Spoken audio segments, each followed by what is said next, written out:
Let's talk about new Lil Wayne album, The Carter 6, 19 tracks. Features, we got Big S the Plug, Jelly Roll, Big Sean, Bono, Two Chainz, Cameron Carter, Lil Novi, MGK, and Kodak Black. And the way I'm going to do this, I want to talk about the album first, then give my analysis, like I said before, analysis on Wayne's career, where I think he can go from here. So let's talk about the album, The Carter 6. First, my album reactions. When I press play, I did like the intro going into Welcome to the Carter.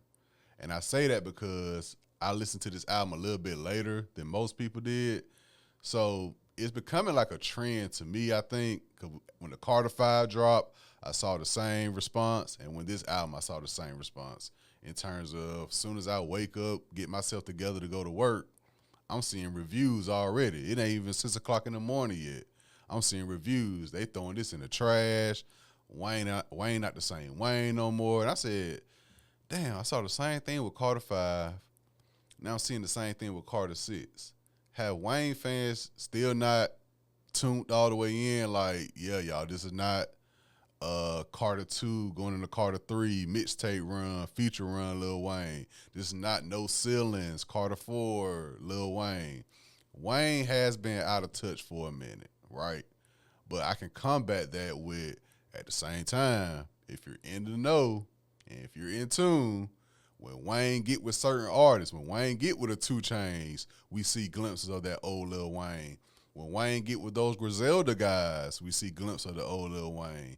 When Wayne gets with Tyler Creator, Wayne can get back into that mode. We've seen Wayne have spurts in the past 5 years on features to where that Wayne is still there. So when I heard the intro, Welcome to the Carter, compared to the responses I was seeing early on, I'm like, yeah, of course I got 19 more songs to go.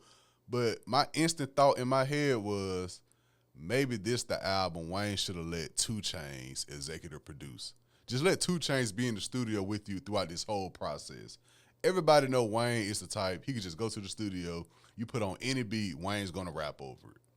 Whether it's about money, clothes, pussy, drugs, whatever, Wayne is gonna rap. But I just think he needs to lock in on albums. You know what I'm saying? Like, I don't know if people really catching my drift when I say have Two Chainz right beside you, because I saw a report after the Carter 5, Wayne broke away from his longtime manager, Tez, who's been there for probably over 2 decades. So this is probably the first album where Wayne really didn't have no direction. And for it to be a Carter album, the Carter series, if you ask me, when it comes to the Carter series, 1, 2, and 3, undeniable. I know people want to change history and rewrite history when it comes to the Carter 3, but if the Carter 3 wasn't all that, we would have known that back then. Wayne anticipation and the build up to Carter 3, if that album, even if it did say, it sold crazy. That was during that era where we went and bought CDs. It sold crazy, but if the music didn't reciprocate the sales, we would have known. So I don't like people just saying, no, Carter 3 really wasn't all that. Like, relax. Did Lollipop age well? Depending on the mood and the vibe, I wouldn't mind hearing Lollipop, I'll be honest. Depending on the mood and the vibe. Get Money with T-Pain, that era, that was like the T-Pain, Wayne, T-Wayne run. So some of the songs, A Milli, I'm sure, yes, it's a classic, but I always say I'm just tired of seeing Wayne perform A Milli. I understand it. Carter 4, it got the job done. It got the job done. Carter 5, like I said, it could have closed the chapter, in my opinion. Especially now we got Carter 6. Carter 5 could have definitely closed the chapter, but, you know, Wayne is responsible for many of us upbringing. So we just got to rock with Wayne, man. I understand it's not the same Wayne as before, but I just think Wayne needs to just get in tune when it comes to making albums. Man, call Two Chainz up, man. Have him in the studio with you. So going back to the Carter 6 real quick, the intro going to Welcome to the Carter, cool. Bells, I didn't need it. Paying homage to LL Cool J, salute. LL Cool J, one of my mom's favorite artists ever, so I'm not mad at paying homage, but I didn't need it. I didn't need it. Then we get to the song with Jelly Roll and Big Sean. I'm sorry. First, we get the hip hop with Big S the Plug. I love hearing Big S the Plug. I love seeing Wayne at least knowing. Who knows if Wayne made that call or not? Wayne probably just woke up and rapped, and the label probably put Big S the Plug on it. Who knows? But I was happy to hear Big S the Plug on the Carter 6 album. And then we get the Sharks with Jelly Roll and Big Sean. And this brought me to when I first heard Wayne was dropping the Carter 6 months ago. Like, he been announced the Carter 6 was coming out. And I saw a feature list that was going around. And Jelly Roll was on it. But I think it was like Lady Gaga, Miley Cyrus, just totally pop world type features that I saw at first. So when I saw Jelly Roll with the Big Sean feature as well, I was like, okay, let's see what happens. And I'm on record. Y'all can stamp this. After like my second listen of the Carter 6, the Jelly Roll hook just kept standing out to me. Sharks ain't always in the water. I know you with one eye open. Jelly Roll went crazy on that hook. And I'm not mad at the Big Sean verse. Y'all know how I feel about Big Sean in 2025. I wasn't mad at this Big Sean verse, and I wasn't mad at the Jelly Roll hook. So my first two listens of the Carter 6, Sharks is probably my favorite song. I'll be honest with y'all. So shout out to Jelly Roll and Big Sean. Banned from NO I didn't need because we got banned from TV freestyle on No Ceilings. I didn't need you to do this again. You did it on No Ceilings, and you did it very well on No Ceilings. So I didn't need banned from NO. Cotton Candy with 2 Chainz. That's the box I like to hear Wayne in 2025. Welcome to Collard Grove. Welcome back to Collard Grove 2. Whatever. Both of those albums with 2 Chainz are great. I talked about them a few times when the second Collard Grove came out. So check that out in the archives. Flex Up, I really enjoy. And that's kind of where it ends at for me. After like the first 10 songs, it kind of goes downhill. Like I said, when I woke up, I saw people just trashing the album. It's parts of the second half that I like.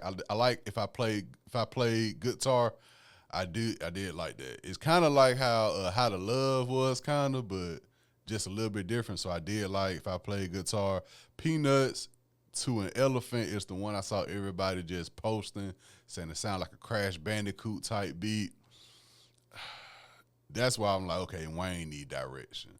That second part is when it's like, okay, Wayne needs direction for albums. And it's crazy to think, because like I say, we was around that era when Wayne was just on the tear with the Dedication mixtapes, Drop 3, the Carter albums, the leaks that came out, his feature runs. It just felt like Wayne was locked in. And, of course, that was years, ages ago it feel like now. But then he came back with the No Ceilings and the Carter 4 and the features on the DJ Khaled songs with Drake and Rick Ross. But now it's just like, Wayne just do Wayne things now. He's always been in his own world. That's no shock. We learned that in the past 10 years or so. Wayne just be stuck in his own world in his own way. But I just feel like as music consumers, we wish when it's time to lock in, he'll lock in. You know what I'm saying? We'll love to hear that lighter flick and Wayne just come on wax and shit. You know what I'm saying? And I feel like having 2 Chainz right there, for one, having 2 Chainz in the studio with you, your beat selection would be 1,000 times better. That's one thing with Wayne. Because I always question, did Wayne flow age very well?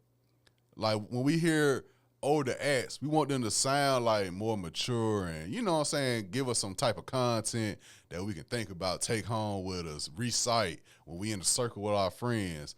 And back then, Wayne had it with the metaphors and all that. But now, if it just pussy, pussy, pussy, clothes, clothes, clothes, hoes, hoes, hoes, it's like, fam, I ain't want to, it's for the right song, it sounds cool, but come on, Wayne, you can give us something. Give me, if Hustler Music had 10 kids and about 5 grandkids, give me that, Wayne.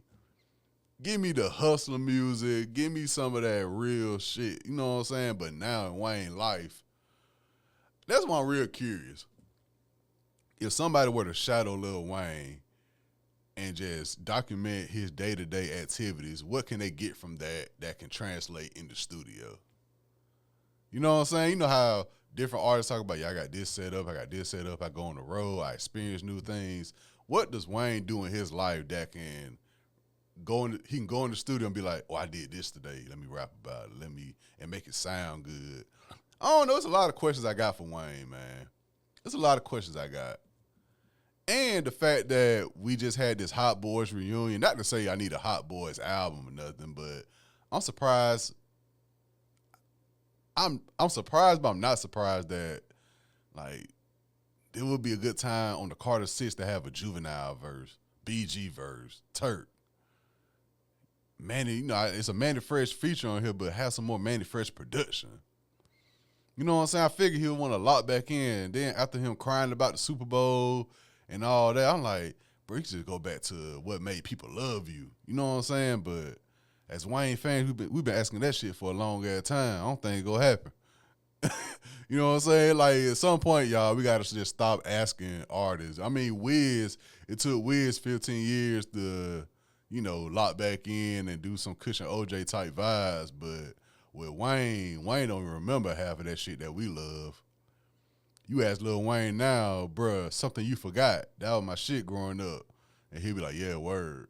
I can't tell you a verse or nothing I said on it, but thank you for telling me that something you forgot means a lot to you, but, bro, I don't remember none of that shit. You know what I'm saying? So I don't know, man. But we've seen and heard Wayne on features in the past few years that he shows glimpse that it's still there.